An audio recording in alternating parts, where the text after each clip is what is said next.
മന്ദരക്കാവില് വേലപുരം കാണാൻ എന്തടക്കും ഞാനേ നമുക്കും പോകേണ്ടേ. മന്ദരക്കാവില് വേലപുരം കാണാൻ എന്തടക്കും ഞാനേ നമുക്കും പോകേണ്ടേ.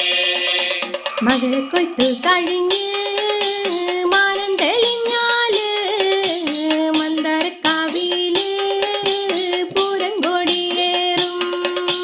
മന്ദരക്കാവില് വേലപുരം കാണാൻ എന്തടക്കും